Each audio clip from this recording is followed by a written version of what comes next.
Aujourd'hui, on est tombé sur quelque chose de terrible. Je n'étais pas au courant avant ce live. Mais Dora Muto et Marguerite Stern ont une chaîne YouTube personnelle qui s'appelle Femelist, où elles interviewent des gens d'extrême droite au hasard. Des hommes sur Oui, Femelist. alors, pas que, également des femmes d'extrême droite. C'est bien, moi je trouve que c'est ça la convergence des luttes. Ok, c'est bon, on peut lancer. Ok. Let's go. Il faut pas que les hommes se disent nous les hommes on a des prix Nobel. Non Robert, toi tu n'as pas de prix Nobel. Le pouvoir n'est pas que le pouvoir de l'autorité scientifique ou Salut, militaire. Coco. Le pouvoir féminin est un peu différent, un peu plus subtil, un peu plus basé sur la communication. Donc déjà, Super. dans les 2 premières secondes, c'est le moment où vous devez accrocher, vous devez avoir envie. Il y a une vanne pas drôle, donc ce sera probablement la meilleure de Laurent Berton tout le long. Et ensuite, de l'essentialisation. C'est déjà un banger. En 20 secondes. C'est déjà culte. Ici, on donne la parole à celles et ceux qui osent déranger, bousculer et inspirer. Aujourd'hui, sur Femelist, nous sommes ravis de recevoir Laurent Berton. Alors, féministe, c'est pas les masculins. C'est juste que TERF, du coup, c'est Trans Excluding Radical Feminism. Les féministes radicales excluant les personnes trans, qui, vous me l'accorderez, n'est pas forcément la définition que j'aurais du féminisme. Mais vu que c'était un peu trop une insulte dans les milieux féministes, t'as Dora Muto et Marguerite Stern, qui sont des TERF, qui ont décidé d'elles-mêmes s'appeler femélistes, tout en disant, bah voilà, en fait, c'est le sexe qui définit notre genre, qui définit qui sont des femmes et qui sont pas des femmes. Et voilà, et bon, en excluant le fait que le sexe est également une construction sociale. Elles excluent les non-blanches, bah, je te laisse deviner. La France Big Brother, c'est un ouvrage qui parle du conditionnement de l'individu.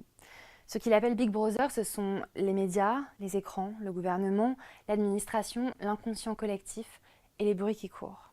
C'est tout un ensemble de choses qui conditionnent les individus à la pensée unique. C'est intéressant quand même de parler de conditionnement social quand ton délire, c'est tous les jours d'expliquer à quel point la sexualisation genrée n'a rien à voir avec le combat féministe. Et que les femmes doivent rester des femmes et les hommes des hommes. En affirmant simplement que les femmes sont des femelles, nous nous sommes retrouvés face à des hordes de femmes déchaînées qui répétaient tout en boucle le même mantra « les Hystérique. femmes trans sont des femmes ». Ce conditionnement, cette forme d'emprise, cette incapacité à penser par soi-même nous a beaucoup choqués. Et c'est ainsi qu'on a commencé à s'intéresser au travail de Laurent Berton. Tout ce qui se passe autour du sujet trans, cette idée soudaine qu'on peut changer de sexe par magie et que c'est super, nous interroge sur la façon dont les foules sont manipulées par les médias, par la culture, par toute une forme de propagande qui vient parfois de l'État. La propagande de l'État en question, Macron qui explique que c'est très grave avec le NFP, les gens pourront changer de sexe en mairie. Hein. C'était littéralement pendant sa campagne des législatives. On n'oublie pas que Dora Muto est aussi une fan de naturopathie et de complotisme anti-trans. Oui, elle avait été dans la maison de... le crudivore, là, ça m'échappe. Casanovas, exactement. Incroyable. Non, c'est un gars qui disait qu'il pouvait soigner le cancer avec des jus. Ah, Et Dora Muto était revenue et avait dit, voilà, je ne me suis jamais senti aussi bien. Monsieur Oberton, bonjour. Bonjour. Je dis Monsieur Oberton, mais on ne va pas faire semblant de se tutoyer, n'est-ce pas? On publie tous les trois, Dora, toi et moi, dans la maison d'édition, qui est la maison d'édition Magnus, donc on se connaît. Alors voilà, moi j'avais un peu préparé jusque-là. Qu'est-ce que c'est que la maison d'édition Magnus? Bah Magnus, le truc, c'est que c'est publié par Laurent Oberton en fait. Mais attendez, regardons un peu les livres qui sont postés sur Magnus et qui visent à détruire cette propagande dont vous êtes tous victimes. le dressage de chien. Ouais, je pense que ça parle pas vraiment de ça. Hmm.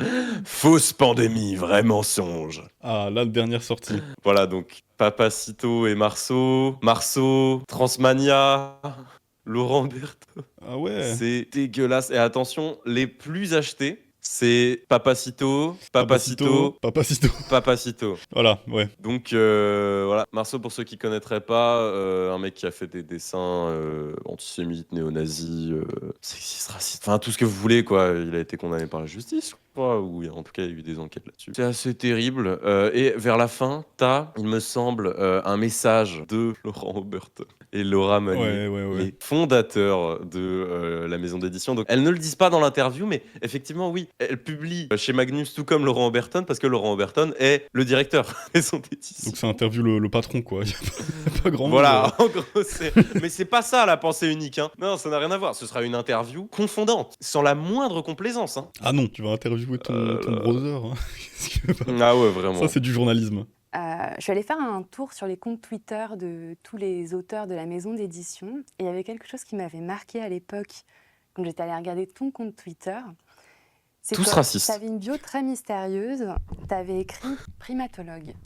Pourquoi? C'était écrit Watashi Wano Suzuki, je crois. Il est tellement sombre. Waouh. Envie de m'asseoir à côté de lui. Mm. Primatologue. Car il étudie la dark psychologie.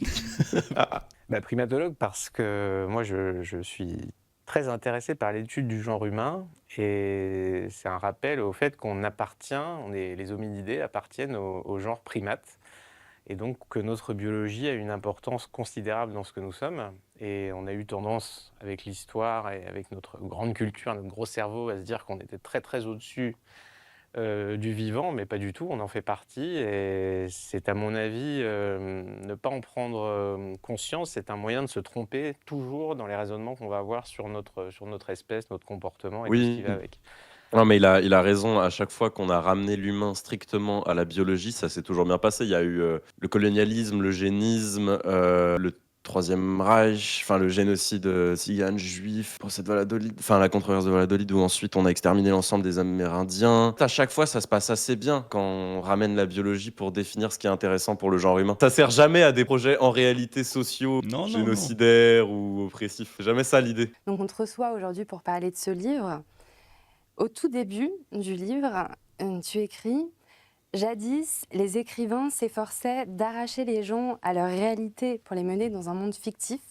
Aujourd'hui, ils doivent faire exactement le contraire. » Est-ce que tu peux nous dire quelle réalité est-ce que tu as voulu exposer avec la France Big Brother? Alors ouais, on est très Les fort. questions elles sont si longues. Oui, mais il lisait des contes à l'époque. Enfin, genre, c'est tout. Ouais, uniquement.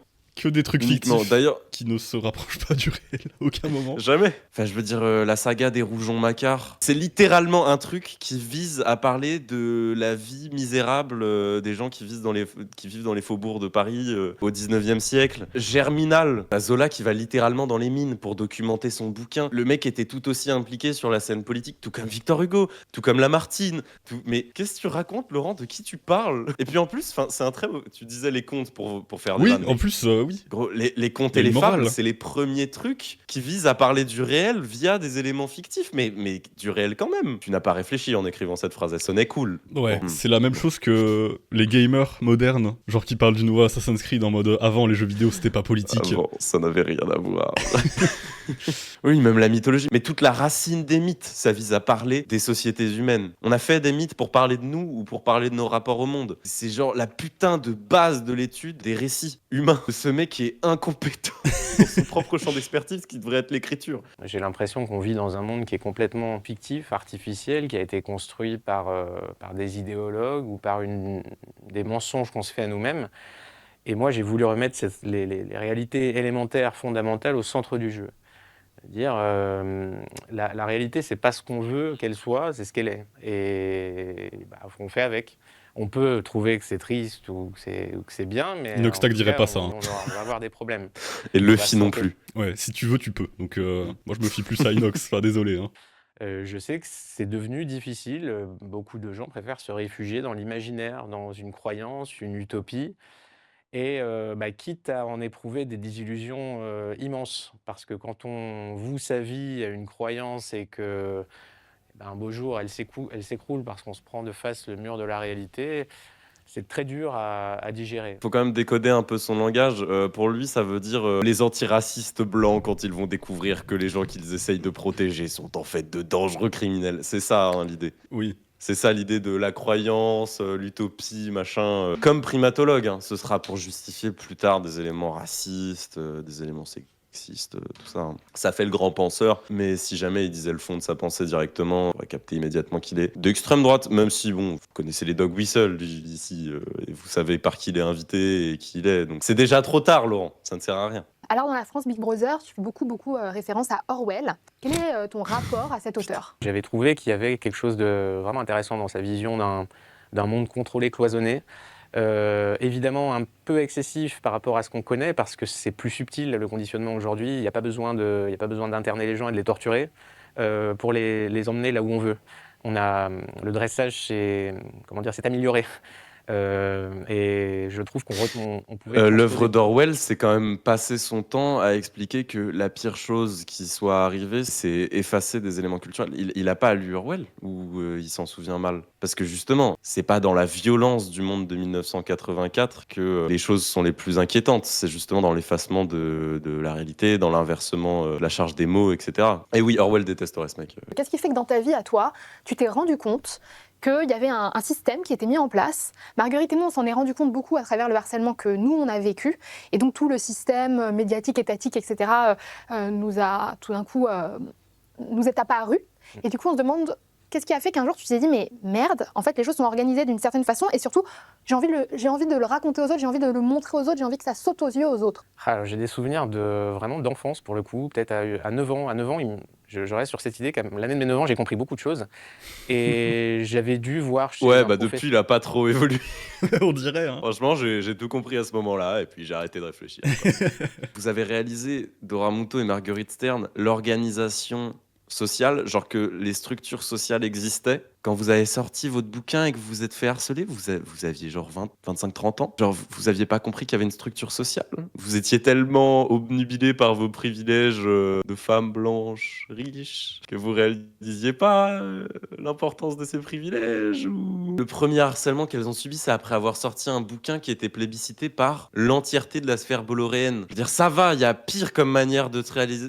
C'est qu'il y a des structures dirigeantes dans ce monde. Et moi, je suis issu d'une famille d'éleveurs, donc j'ai souvent vu faire ça, comment on emmenait les vaches d'une pâture à l'autre. Je trouvais qu'il y avait des parallèles assez saisissants sur cette façon qu'on avait de mener, soit avec la force, ou soit avec la récompense, des individus plus ou moins dociles, parce que certaines vaches n'étaient pas du tout dociles, mais en général, elles finissaient plutôt à l'abattoir.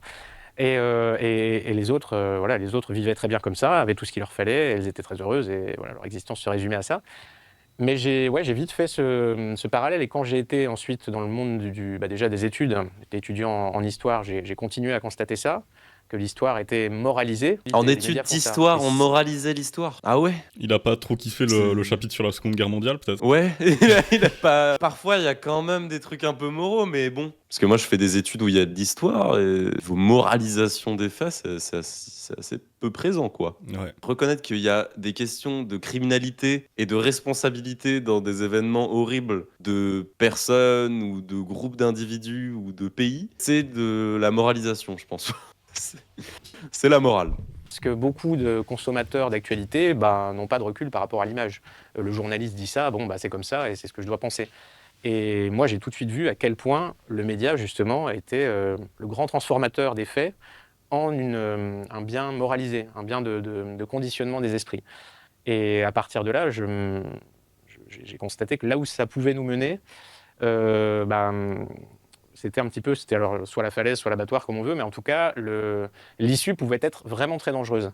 C'est pas tant le problème qu'il existe des animaux domestiqués, mais c'est ce qu'on va en faire, ce que va faire le maître. J'ai Le une maître, théorie lui, selon laquelle les droitards n'arrivent pas à faire des mouvements de masse, tu sais, genre faire des grandes manifs, des trucs comme ça, parce qu'ils traitent les gens comme de la merde. Et ça apparaît de plus en plus, tu sais, dans son discours où il dit les gens passifs devant leur télé, ou quand Vincent Lapierre, il arrivait dans un village de genre Saint-Félicien et il disait c'est mort, je comprends pas, voici la France maintenant. Alors que gros, tu ne fais que parler de la France des ancêtres, t'essayes de te faire passer pour un défenseur du peuple, et systématiquement, les penseurs de l'extrême droite sont les gens les plus méprisants du peuple qui soit donné d'exister. Alors que toute leur rhétorique est populiste, ils arrivent à être méprisants. C'est ça qui est fantastique. Et du coup, ça m'étonne pas qu'ils n'arrivent pas à se réunir en masse, parce que dans les organisations de gauche, on n'a pas cette forme de mépris pour des gens qui vont venir avec un bagage militant ou culturel plus bas. Et surtout, on a cette pensée selon laquelle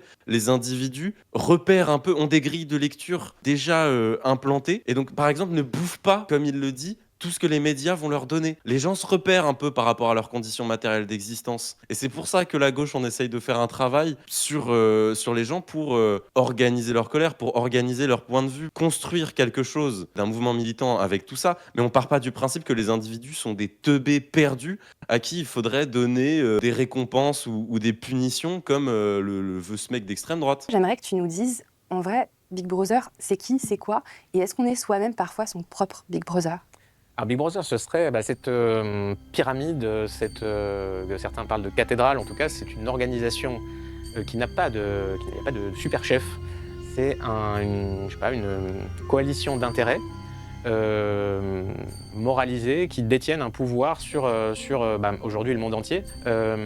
Encore une fois, il n'y a pas besoin de directive, c'est ça qui est assez fort, c'est que tout le monde peut participer.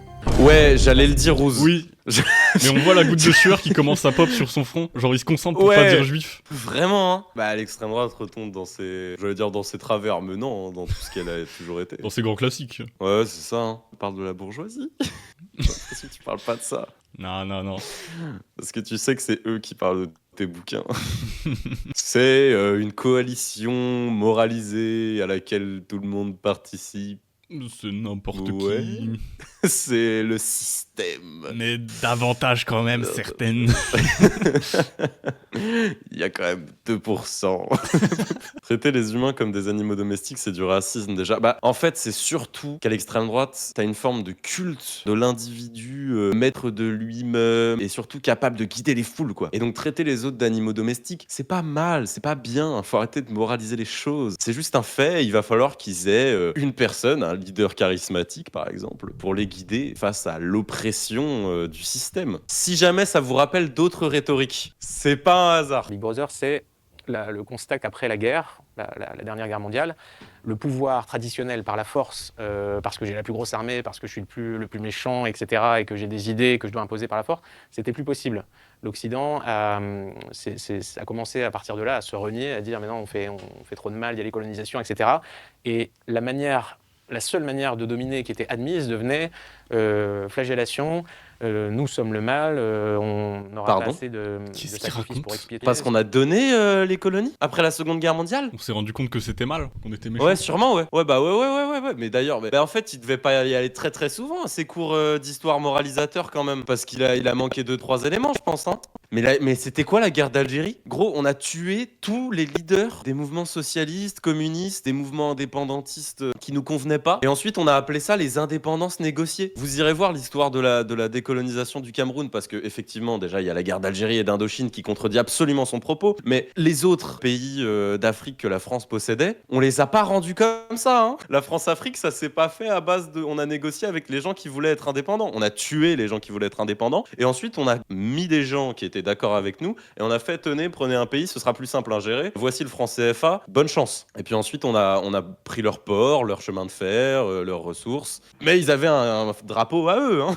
C'est un passage qui se situe page 22, donc dans la France Big Brother, où tu Parce que je ne écris suis pas allé plus loin. « Ma technologie te pousse à surestimer ton intelligence. La réalité, c'est que tu ne comprends rien aux machines dont tu dépends. Tu ne sais pas comment marche ta télévision, tu ne sais pas au juste ce qu'est l'électricité, tu ne te demanderas jamais ce qu'est une onde électromagnétique, la gravité ou l'évolution. Tu ignores pourquoi tu te reproduis, comment bat ton cœur. Tu ne sais rien de tes fonctions vitales, de ton histoire, de ta science. Rien de cela ne t'est utile pour te gaver de mes produits et obéir à mes ordres. Je t'ai appris à ne plus penser. Ça te dérange et ça me profite. Toi, le sommet de la chaîne alimentaire, tu peux te permettre de ne pas savoir chasser. Ton ignorance fait de toi un être d'une docilité remarquable. Tu n'as aucun moyen de pression sur moi, parce que je te contrôle, parce que je contrôle tout ce qui te maintient en vie, parce que si tu tombes, tu seras remplacé, tu n'es rien, une virgule dans un registre, tu n'as pas une seconde de liberté, tu n'as rien à toi, ta vie, c'est moi avec un M majuscule. Ça, c'est le style Max, quoi. Ah, mais c'est le pic de son style, là. C'est une accumulation, quoi. Enfin, Ouais. genre, il a fallu beaucoup penser pour aboutir à ça. Bon, Ça, c'est des années de recherche. pas... Ok, bah c'est bien. C'est pas si mal écrit, hein, ça va. C'est pas une fulgurance, quoi. Il faut ça aujourd'hui pour justement extraire Monsieur Moyen de son indisponibilité cérébrale. Il faut le secouer un petit peu, il faut la gripper assez fort. Et il y a dans cette... moi, la façon d'écrire, il faut qu'elle me parle à moi et je me relis en chuchotant à chaque fois. Je me relis énormément, je suis particulièrement pénible avec ça, et avec le travail d'édition, parce qu'il faut qu'il y ait une sonorité, qu'il y ait de... Ça peut s'expliquer hein, scientifiquement, c'est comme on prend un texte de Baudelaire et on va trouver les sons, Oui, pourquoi tu es ça Baudelaire, marche. toi. Pourquoi, Bro, tu n'es pas... voilà, Oui. Tu n'es pas Baudelaire. Vraiment pas. la construction, l'équilibre, les respirations, les souffles, etc. fonctionnent, ont une impression forte sur le lecteur, il y a une harmonie qui se dégage, la petite musique de Céline. Et Pour qui il se donc prend, j'essaie de frère trouver ça en étant le plus Gros, efficace. Et mais souvent, le personne lecteur- ne se souviendra de toi quand tu seras mort, hein. Dès que les gens arrêteront d'être d'extrême droite, tu es mort aussi bien en tant qu'auteur qu'en tant que penseur, en tant qu'idéologue. Tu ne vaux rien, hein. Enfin, ne crois pas qu'on t'interviewe pour la qualité de tes livres. Tu vas juste bien dans la pensée nouvellement hégémonique, libérale autoritaire, c'est tout, hein. Et en même temps, tu critiques le fait que voilà, on ne sache pas forcément comment notre télé ou notre cœur fonctionne, mais en réalité, c'est impossible de savoir tout ça parce que sinon, on ne serait pas fonctionnel. Donc à la fois, tu nous dis, regarde, tu ne sais pas, mais la fonction, enfin, je veux dire, heureusement qu'on ne sait pas parce que sinon, il y aurait tellement trop d'informations qu'on ne pourrait pas fonctionner. C'est sûr que c'est pas donné. Quoi c'est pas donné certains individus gagnent. Parce que moi je sais, hein. Moi je sais comment elle fonctionne ma télé. Mais attends, enfin juste dans l'énumération qu'il a fait, il y avait genre les ondes électromagnétiques, ma télé, mon cœur, c'est pas exceptionnel. Ouais, de c'est pas savoir incroyable. ça. Ouais, hein. On pourrait même pas fonctionner tellement tout ce qu'on saurait. Mais t'es teubé. C'est possible. Puis regarde une fiche Wikipédia, tu vas savoir comment ça marche les ondes électromagnétiques, Marus. C'est pas Ça va si te prendre compliqué. 5 minutes. Ouais, vraiment. Si on savait pourquoi le ciel était bleu, mais comment est-ce que ça marcherait le monde? Il y a beaucoup trop d'informations. Beaucoup trop. Mais oui, je pense qu'elle a raison. C'est aux droitards que ça parle. Nous, ça va, hein. On sait. Ouais, c'est pas donné à tout le monde, mais nous, ça va. Ouais. Qui avait écrit ça, L'éloge de l'ignorance, je crois que c'était Bonnard, qui était très très bon parce qu'il montrait que voilà, certaines informations à la limite font beaucoup plus de mal que de bien. Et le problème, c'est que Monsieur Moyen va savoir beaucoup de choses aujourd'hui. S'il passe chez Nagui, par arrêter exemple, de- il pourra répondre à des tas de questions Ouais, qui vraiment. n'ont aucun sens. Monsieur Moyen. S'il passe chez Nagui, mais Nagui, il fait. Hein Il fait n'oubliez pas les paroles. Pourquoi il parle de questions? Il Je sait pense. même pas de quoi il parle. Ouais. Ce qui est ironique. Dans un truc où il parle de questions du savoir et tout. Après, juste partez du principe, là il parle de Monsieur Moyen, machin. Vous êtes dans le high tier de l'humanité si jamais vous regardez Shizbiz, hein. Le niveau intellectuel pour comprendre tous les concepts qu'on mobilise, c'est pas donné à tout le monde. Décrypter du Laurent Humberton. Hop là. Parler de Quand tarte même. au caca à chaque stream, hop là. S'il passe chez Nagui, par exemple, il pourra répondre à des tas de questions qui n'ont aucun sens. Je sais pas, ce qu'a l'émission de Pierre Bellemare, machin, des trucs complètement absurdes, beaucoup plus absurdes que le Pierre fonctionnement Bellemare de est notre genre cœur, plus à la médecine télé, voire mort, non? Le mec n'est pas très informé. Attends, mais il est pas dead, Pierre Bellemare? Date de décès 2018. Enfin, Ah d'accord, 26 voilà. 000. Quand même, hein. Ça fait Il y a un petit décalage, il a du mal à s'informer sur le réel pour un mec qui est primatologue. Ouais, il est trop occupé à étudier le fonctionnement des téloches. Ouais, je peux... On a quand même un cerveau qui permet d'emmagasiner beaucoup d'informations, et malheureusement, on y met énormément de choses qui sont polluantes, quoi, on va dire, qui ne nous aident pas à nous reconnecter avec des réalités profondes, plus satisfaisantes, je Attends, pense. excuse-moi, mais Tung Saour, il a une place dans mon cerveau qui est extrêmement importante et j'estime pas que ce soit de la pollution. Pour moi, Patapim, c'est le meilleur. Mais moi, j'aime vraiment Tralalero, Tralala. Il est vraiment bien. Moi, quand j'ai lu Éloge de la Forge, je me suis dit merde, pourquoi il D'accord. n'organise pas une retraite là? Moi, je veux aller à une retraite d'Oberton et je veux que le gars me motive. Moi, je mais veux aller à la mort, fenêtre et je d'Oberton. veux ressortir de la retraite avec plus de force que jamais. Elle veut trop aller dans des retraites avec des gens qui lui disent quoi penser. Le début de ton émission, c'était toi qui disais « J'en ai marre des gens qui me disent quoi penser et qui ne réfléchissent pas. Quel manque de capacité intellectuelle. Tu ne fais que des retraites. » C'était le même truc avec Casas Novas, avec des mecs stupides qui parlent un peu bien et qui arrivent à te convaincre. Mais t'es la meuf avec le moins d'esprit critique d'Oramuto que j'ai vu de ma vie. Comment t'oses donner des leçons? Ces scènes que tu décris là, en fait, aller au travail en traînant des pieds, avoir une vie qui finalement n'a plus trop de sens pour soi. Finalement, c'est donc ce que tu appelles l'autodomestication, le fait que l'être humain est le seul animal qui se soit lui-même autodomestiqué. Mais il y a contre des le gens qui ont fait ça. C'est pas l'être humain qui s'est autodomestiqué. Il y a des gens qui bénéficient sans travailler eux-mêmes du travail des autres. J'ai l'impression qu'il y a des gens qui tirent profit de cette autodomestication parce que il y a beaucoup de gens en fait qui justement traînent des pieds parce qu'ils ne sont pas domestiqués, parce qu'ils n'aiment pas faire ça. Parce que ça ne leur sert pas, parce qu'on leur vole le fruit de leur travail, par exemple par une mauvaise redistribution de la valeur ajoutée, ou je sais pas, qui engage un combat de lutte des classes. C'est un exemple, hein. C'est un exemple que je donne. J'ai pas inventé ça, hein. Pauvre, je découvre le capitalisme et je pense que ce sont les êtres humains qui se sont domestiqués tout seuls. Quand on lit la France Big Brother, on a l'impression que tu en veux un petit peu quelque part aux suiveurs, aux moutons. Il y a 3 minutes, elle Unité dans le demandait groupe, si elle pouvait la faire une perpétuation retraite du- avec Laurent Humberton pour qu'elle lui donne des conseils. Mais est-ce qu'au final, en fait, les dictons populaires n'ont pas souvent raison? Et est-ce que ce dicton populaire de « il faut de tout pour faire un monde » serait pas un peu vrai? Est-ce que finalement, ces hommes et ces femmes qui ne résistent pas à l'autodomestication sont pas nécessaires pour la perpétuation de notre espèce et pour maintenir une certaine forme de paix et d'unité?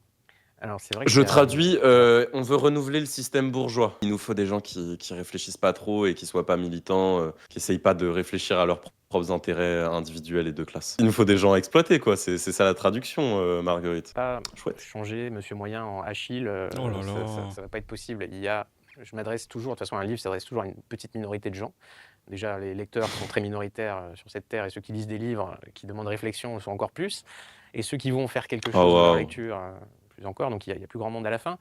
Évidemment qu'on a besoin de la domestication, c'est aussi la civilisation, c'est-à-dire une file d'attente, c'est une œuvre de la domestication. On ne s'entretue pas pour avoir son croissant, on fait la file d'attente devant la boulangerie, très poliment. Le parallèle, c'est qu'il faut rester vigilant, parce que si c'est pour un croissant, à la limite, Bah, ça Achille, va. il était gay surtout. Donc en vrai, niveau éloge de la force, moi je trouve ça un peu bizarre, Laurent, mais bon.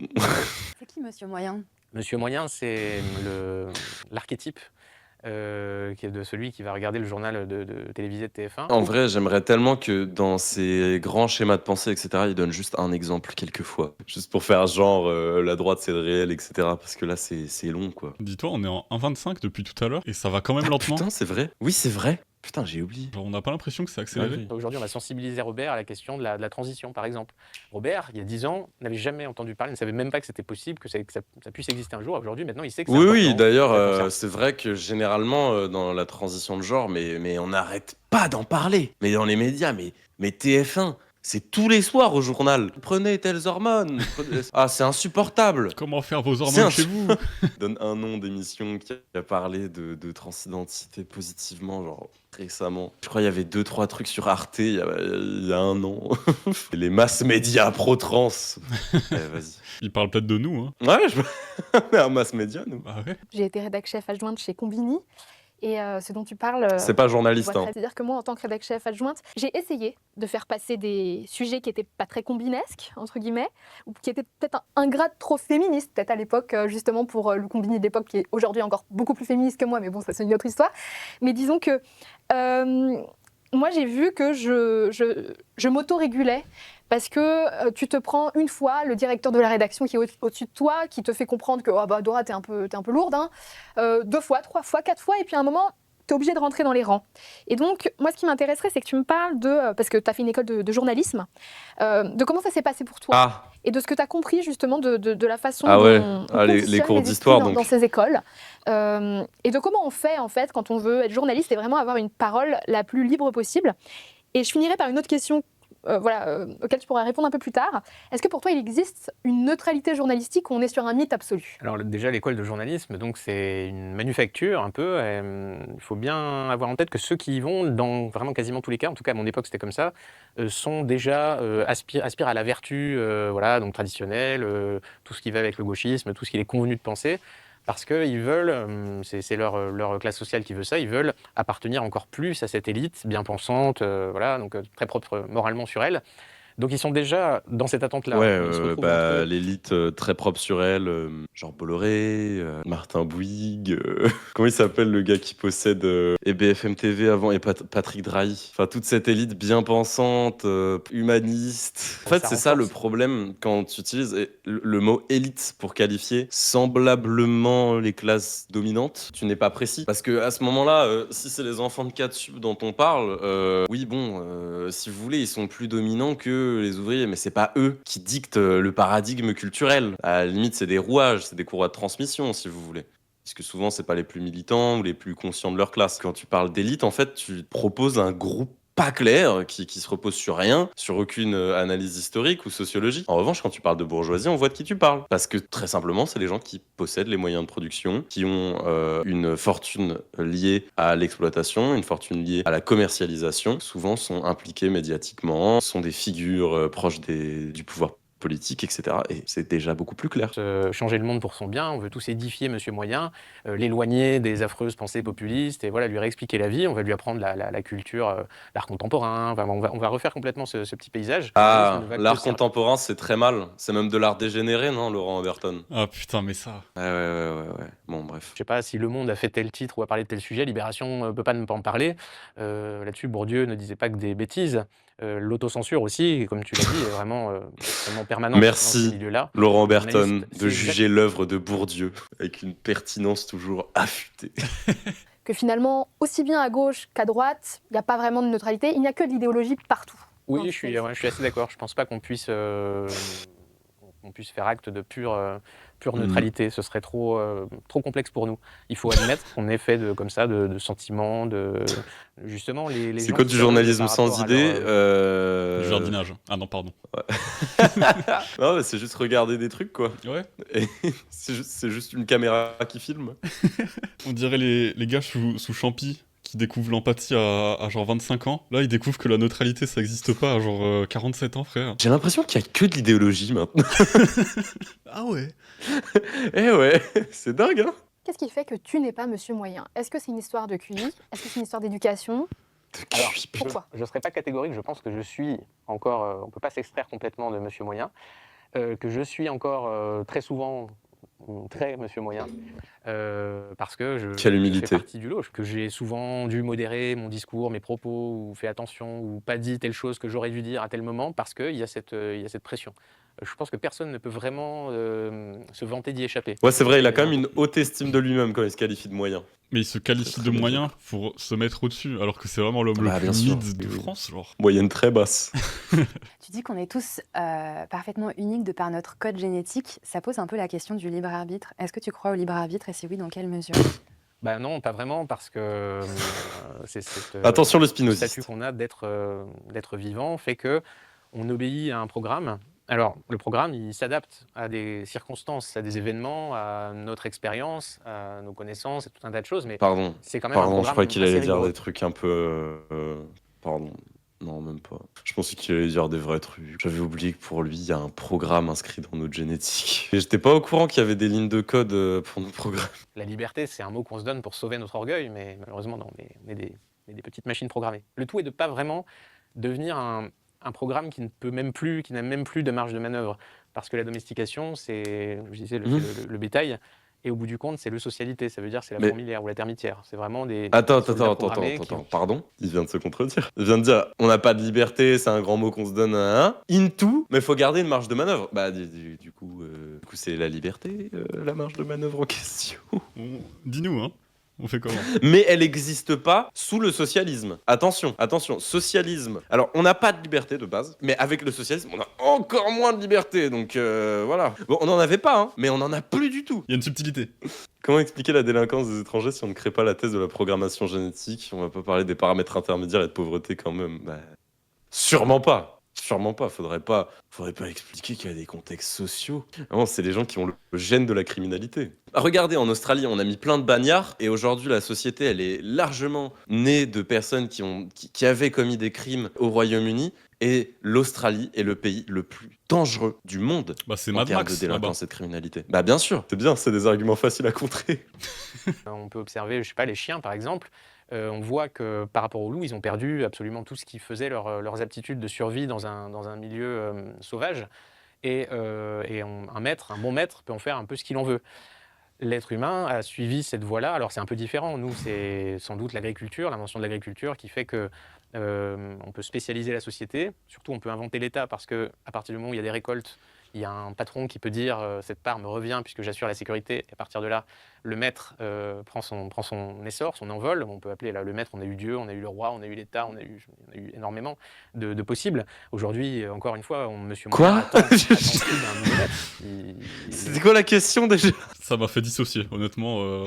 Mais c'est le putain de café du commerce. Hein. C'est on mélange tout, rien n'a de sens. Il y a des points historiques précis où on invente l'État. Vas-y, bref. Quand je parle de juvénilité, un animal qui est nourri, donc qui est dépendant, il n'a pas besoin de devenir adulte. Il peut jouer toute sa vie parce que il y a cette créature qui va pourvoir à ses besoins, cette espèce de mère perpétuelle. L'État, c'est un petit peu son rôle aujourd'hui, qui va être là pour s'occuper de nous. Il va nous nourrir, etc. Et nous, on sera dans un état un peu d'aliénation. J'aime trop. Toi aussi, quand t'étais petit, l'État, il venait chez toi. Et genre, il te faisait l'avion et tout. C'était trop bien, Ça, moi, je me c'est rappelle. Ah, j'aimais trop. Maintenant, ils ont arrêté. C'est chiant. Heureusement que maintenant, ils nous ont wokisé pour qu'on continue. Pour qu'on continue tout seul à nous faire l'avion dans des grosses couches culottes de gros bébés. Voilà, C'est- c'est ça que veut que l'État devienne, que nous, on devienne. Ouais. Ok, pour moi c'est clair. Et du coup, tu fais ça, toi? En fait, ça me regarde. Pardon. Ah ouais, s'il te plaît. Mais donc, du coup, pour lui, on est des petits chats et l'État, c'est genre 1 mètre. C'est notre gros maître. Malheureusement, la dérégulation des instincts primaires, le chien, c'est assez spectaculaire, mais ses instincts, par exemple, alimentaires ou sexuels, comme ils n'étaient plus extrêmement utiles, il n'y avait plus de sélection naturelle, ça dépendait des caprices du maître, sa reproduction, eh bien, les instincts, évidemment, ont pu se dégrader, n'ont pas été retenus par la sélection, donc ils ont petit à petit, ils se sont distendus. Et l'être humain, malheureusement, ses instincts... C'est vraiment du darwinisme je sais pas, social. C'est alimentaires genre sont aussi- littéralement du darwinisme social. Dans le texte. On Autant rappelle à que- ce à quoi ça aboutit, le darwinisme social ou pas? On aura l'air de forcer. Le après. nazisme. Hein.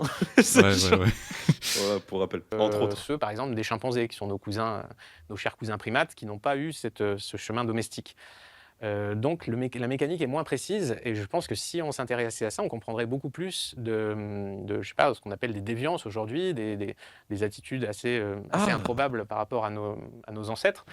Et alors, on peut le regretter, enfin, on peut se dire que mais c'est comme ça, il faut faire avec. Donc encore une fois, il y a des bonnes choses, il y a cet aspect de civilisation, les gens ne s'entretuent pas, ils prennent sur eux pour supporter des situations des fois désagréables, mais entre la queue pour Non, atteindre... les singes, d'ailleurs, les animaux ne vivent pas en société. Hein. Les animaux, ils vivent à l'état de nature. C'est Hobbes, il a dit. Et en tant qu'ethnologue, je peux vous le garantir, les animaux, c'est des gros débiles. Hop là, les gros débiles, les animaux. Bouh, les animaux. Papa. Ils sont parfaits, ce sont des créatures de Dieu qui n'ont jamais évolué pour avoir une culture ou une société. Ça n'a aucun sens. Les animaux ne font jamais d'erreur. Non, et n'allez jamais vous renseigner d'ailleurs, Ah non. sur quoi que ce soit, Ah non. de tous ceux dont on a parlé. Après, il y a aussi des créatures qui restent indociles et qui ont une force d'entraînement, d'exemplarité sur les autres. C'est nous. Et il faut espérer que Ouais. celles-là nous permettent de faire contre-pouvoir et de faire qu'entre le maître tout-puissant, notre adoration, notre vénération, ces gourous... Bah, c'est les Dans la mode, grévistes, il y a des c'est les concours. militants. Non, moi, c'est ma Voilà femme. quoi, c'est. Avant, il y avait la noblesse, il y avait le clergé qui faisait contre-pouvoir. Maintenant, tout s'est agrégé en un gigantesque Big Brother. Et on est un peu démunis, un peu isolé face à lui, mais peut-être qu'on va trouver les ressources pour ne pas se laisser plumer plus avant. Mais c'est... Alors, est-ce qu'on a plus besoin d'une école qui civilise ou d'une école de l'instinct? Je pense qu'il faut réapprendre les instincts beaucoup plus. Alors, encore une fois, hein, c'est important, on a des enfants, on n'a pas envie que le monde... C'est entier quoi l'école de les l'instinct? déteste parce qu'ils savent pas... L'école de la gamberge. Si c'est instinctif, pourquoi il y a besoin d'une école? L'école de l'instinct. On te laisse vaquer à tes occupations. Ouais. Moi, je suis pour, hein. Ouais, je suis pour. En vrai, non, en vrai, oui. Si, il a raison.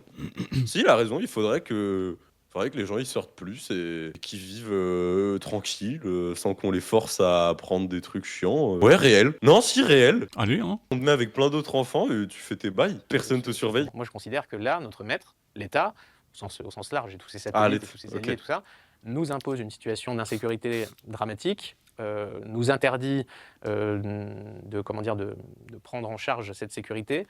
Il nous impose un changement de population tout aussi dramatique. Il nous prend 1 euro Voilà, sur donc 2. c'était là le où fruit de ça notre allait. travail, donc il est réellement extrêmement nuisible. C'est vraiment un libertarien de merde. C'est l'État qui grand remplace pour vous domestiquer. Voilà, c'est ça le fond de sa pensée. Cool. Ça veut rien dire, ça n'a aucun sens. L'État français n'a jamais essayé d'importer des migrants. Putain, mais intéresse-toi aux chiffres et aux politiques migratoires. Bon, bref, c'est de la merde. Oui, on peut dire ça Allez, comme à Gamberger. Et merci beaucoup d'avoir suivi. ça. Ouais, allez. Passez une bonne soirée. Des gros bisous la team. Voilà, À plus. une bonne fin d'après-midi. Ciao. Bisous. Why so serious?